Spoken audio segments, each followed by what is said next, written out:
ਵਾਹਿਗੁਰੂ ਜੀ ਕਾ ਖਾਲਸਾ ਵਾਹਿਗੁਰੂ ਜੀ ਕੀ ਫਤਿਹ।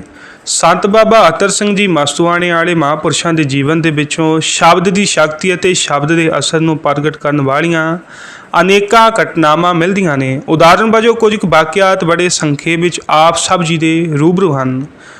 ਸੰਤ ਬਾਬਾ ਅਤਰ ਸਿੰਘ ਜੀ ਦਾ ਇਹ ਨੇਮ ਸੀ ਕਿ ਉਹ ਜਿੱਥੇ ਵੀ ਜਿਸ ਵੀ ਇਲਾਕੇ ਵਿੱਚ ਗੁਰਮਤਿ ਦੇ ਪ੍ਰਚਾਰ ਦੇ ਲਈ ਜਾਂਦੇ, ਉੱਥੇ ਦਿਨ ਦੇ ਵਿੱਚ 2 ਵਾਰ ਸ੍ਰੀ ਗੁਰੂ ਗ੍ਰੰਥ ਸਾਹਿਬ ਜੀ ਦੀ ਹਜ਼ੂਰੀ ਵਿੱਚ ਦੀਵਾਨ ਜ਼ਰੂਰ ਸਜਦਾ ਸੀ।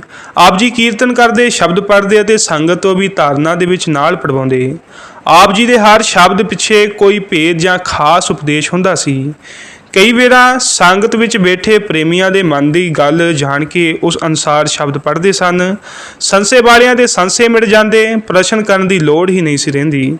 ਮਨ ਬੁਰਾਈਆਂ ਵੱਲੋਂ ਰੁਕ ਜਾਂਦੇ ਸਨ, ਸਭ ਦੀਆਂ ਸੁਰਤੀਆਂ ਟਿਕ ਜਾਂਦੀਆਂ ਸਨ।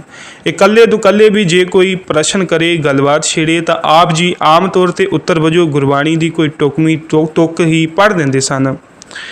ਜਦ ਸੰਤ ਜੀ ਪਹਿਲੀ ਵਾਰ ਹੈਦਰਾਬਾਦ ਸਿੰਧ ਗਏ ਤਾਂ ਇੱਕ ਦਿਨ ਚੱਲਦੇ ਚੱਲਦੇ ਪਾਗਲਖਾਨੇ ਦੇ ਪਾਸ ਪਹੁੰਚੇ ਅਤੇ ਜ਼ਿੰਮੇਵਾਰ ਕਰਮਚਾਰੀਆਂ ਤੋਂ ਪੁੱਛ ਕੇ ਆਪ ਅੰਦਰ ਪਾਗਲਾਂ ਦੇ ਪਾਸ ਗਏ।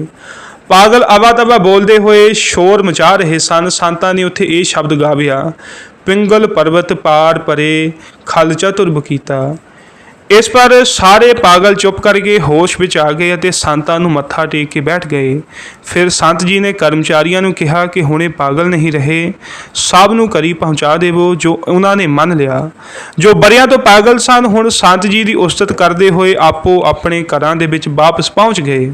ਅਜੇ ਵੀਡੀਓ ਦੇ ਨਾਲ ਬਣੇ ਰਹਿਓ, ਹੋਰ ਵੀ ਤੁਹਾਨੂੰ ਘਟਨਾਵਾਂ ਦੱਸਦੇ ਹਾਂ। ਇੱਕ ਵਾਰ ਕਿਸੇ ਪ੍ਰੇਮੀ ਦੀ ਬੇਨਤੀ ਪਰ ਸੰਤ ਜੀ ਕੋਹਾਟ ਗਏ। ਰੇਲਵੇ ਸਟੇਸ਼ਨ ਤੋਂ ਟਾਂਗੇ ਵਿੱਚ ਬੈਠ ਕੇ ਸ਼ਹਿਰ ਵੱਲ ਜਾ ਰਹੇ ਸਨ ਕਿ ਰਸਤੇ ਦੇ ਵਿੱਚ ਕੁਝ ਮੁਸਲਮਾਨ ਪਠਾਨ ਖੜੇ ਹੋਏ ਸਨ। ਉਹਨਾਂ ਪਠਾਨਾਂ ਨੇ ਸੰਤ ਜੀ ਦਾ ਟਾਂਗਾ ਰੁਕਵਾਇਆ ਅਤੇ ਪਸ਼ਤੋ ਵਿੱਚ ਹੀ ਕੁਝ ਬੇਨਤੀ ਕਰਨ ਲੱਗੇ। ਸੰਤ ਜੀ ਨੇ ਆਪਣੇ ਪ੍ਰੇਮੀ ਤੋਂ ਪੁੱਛਿਆ ਕਿ ਇਹ ਲੋਕ ਕੀ ਆਖਦੇ ਨੇ। ਉਸਨੇ ਦੱਸਿਆ ਕਿ ਇਹ ਲੋਕ ਭੁੱਖੇ ਹਨ, ਮੀਂਹ ਮੰਗਦੇ ਨੇ। 3 ਸਾਲ ਤੋਂ ਇਸ ਇਲਾਕੇ ਦੇ ਵਿੱਚ ਔੜ ਹੈ। ਸੰਤਾਂ ਨੇ ਪਠਾਨਾਂ ਨੂੰ ਕਿਹਾ ਕਿ ਜਾਓ ਖੁਦਾ ਦੀ ਬੰਦਗੀ ਕਰੋ, ਪਰ ਉਹ ਪਠਾਨ ਖੜੇ ਹੀ ਰਹੇ ਅਤੇ ਫਿਰ ਉਹੀ ਬੇਨਤੀਆਂ ਕਰਦਿਆਂ ਆਖਿਆ ਕਿ ਆਪ ਖੁਦਾ ਦਾ ਨੂਰ ਹੋ, ਮਿਹਰ ਕਰੋ। ਇਸ ਪਰ ਸੰਤ ਜੀ ਟਾਂਗੇ ਵਿੱਚ ਹੀ ਖੜੇ ਹੋ ਗਏ ਅਤੇ ਸ਼ਬਦ ਗਾਇਆ, ਮੋਰ ਬਵੀਹੇ ਬੋਲਦੇ। ਉਸ ਸਮੇਂ ਇੱਕ ਹਨੇਰੀ ਜਿਹੀ ਆਈ, ਇੱਕ ਪਾਸੇ ਤੋਂ ਬੱਦਲ ਉੱਠੇ ਅਤੇ ਚੋਖੀ ਵਰਖਾ ਹੋਈ। ਗੁਰੂ ਕੇ ਬਾਗਵਾਲਾ ਅਕਾਲੀ ਮੋਰਚਾ ਫਤਿਹ ਹੋਣ ਮਗਰੋਂ 101 ਅਖੰਡ ਪਾਠਾਂ ਦੀ ਲੜੀ ਦਾ ਜਦ ਭੋਗ ਪੈਣਾ ਸੀ ਤਾਂ ਸੰਤ ਜੀ ਨੂੰ ਉਸ ਸਮੇਂ ਗੰਗਸਰ ਜੈਤੋ ਬੁਲਾਇਆ ਗਿਆ। ਇੱਕ ਦਿਨ ਸਜੇ ਦੀਵਾਨ ਵਿੱਚ ਸੰਗਤ ਨੇ ਆਪ ਦੇ ਪਾਸ ਬੇਨਤੀ ਕੀਤੀ ਕਿ ਇਸ ਸਾਲ ਪਾਣੀ ਦੀ ਬੜੀ ਤੰਗੀ ਹੋ ਰਹੀ ਹੈ, ਬਾਰਿਸ਼ ਨਹੀਂ ਪੈ ਰਹੀ, ਆਪ ਜੀ ਕੁਝ ਕਿਰਪਾ ਕਰੋ। ਸੰਤ ਜੀ ਨੇ ਉਸ ਸਮੇਂ ਸ਼ਬਦ ਉਚਾਰਨ ਕੀਤਾ ਅਤੇ ਨਾਲ ਸੰਗਤ ਪਾਸੋਂ ਵੀ ਪੜਵਾਇਆ, ਬਰਸੋ ਕਿਰਪਾ ਤਾਰ।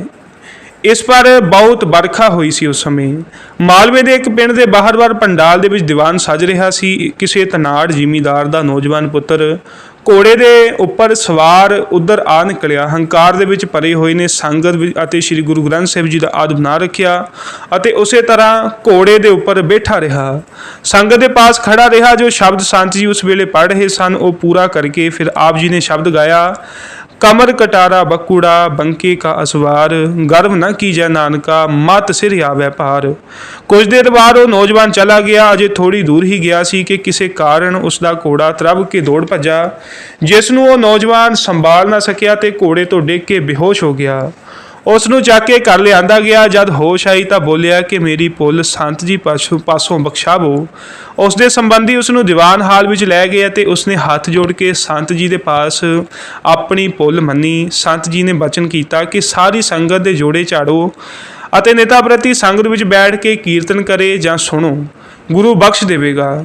ਇੱਕ ਵਾਰ ਇਸੇ ਤਰ੍ਹਾਂ ਗੁਰਦੁਆਰਾ ਗੁਰਸਾਗਰ ਸਾਹਿਬ ਮਸਤੂਆਣਾ ਦੀ ਸੇਵਾ ਸਮੇਂ ਸੰਤ ਜੀ ਇੱਕ ਰੇਰੂ ਦੀ ਵ੍ਰਿਸ਼ ਹੇਠਾਂ ਬੈਠੇ ਹੋਏ ਸਨ।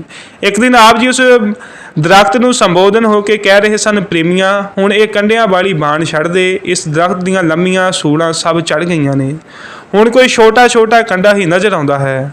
ਸੋ ਇਹ ਸੀ ਸੰਤ ਬਾਬਾ ਅਤਰ ਸਿੰਘ ਜੀ ਮਸਤੂਆਣੇ ਵਾਲੇ ਮਹਾਂਪੁਰਸ਼ਾਂ ਦੇ ਜੀਵਨ ਦੀ ਇੱਕ ਛੋਟੀ ਜਿਹੀ ਵੀਡੀਓ ਤੇ ਜਿਹਦੇ ਵਿੱਚ ਛੋਟੀਆਂ ਛੋਟੀਆਂ ਘਟਨਾਵਾਂ ਆਪ ਜੀਆਂ ਦੇ ਨਾਲ ਸਾਂਝੀਆਂ ਕੀਤੀਆਂ ਗਈਆਂ ਨੇ। ਵਾਹਿਗੁਰੂ ਜੀ ਕਾ ਖਾਲਸਾ ਵਾਹਿਗੁਰੂ ਜੀ ਕੀ ਫਤਿਹ।